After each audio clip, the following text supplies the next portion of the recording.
दरम्यान कर्जमाफीवरून उद्धव ठाकरेंनी सरकारवर जोरदार हल्लाबोल केलाय। सरकारला सरसकट कर्जमाफी करावी, कर्जमाफीची योग्य वेळ पंचांगात मुहूर्त बघून येणार का? जर कर्जमाफी झाली नाही तर ठाकरेंची शिवसेना शेतकऱ्यांसोबत रस्त्यावर उतरणार असा इशाराच थेट उद्धव ठाकरेंनी दिलाय।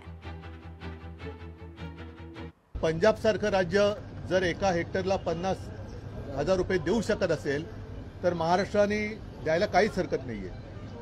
परत एकदा सांगतो की आम्हाला याच्यात राजकारण आडायचं नाही। मग मी पंतप्रधानांना सांगतोय की तुम्ही सुद्धा एकतर आमच्या महाराष्ट्रातल्या शेतकऱ्यांचं कर्ज मुक्त करण्याची जबाबदारी घ्या।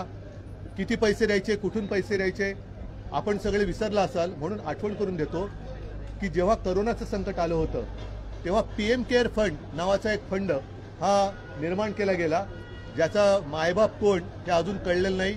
त्याची माहितीच्या अधिकारात मिळत नाही, मागितली तरी मिळत नाही, सगळं काही गुप्त आहे। पण कानावर आलं होतं की कोरोनाच्या काळात लाखो कोटी रुपये पीएम केअर फंडामध्ये हे गोळा केले गेले। पंतप्रधानांना सांगतो की पीएम केअर फंड आता वापरा, नाहीतर कोणाची केअर घेताय तुम्ही? पीएम केअर फंडातून माझ्या शेतकऱ्यांना कर्जमुक्त करा।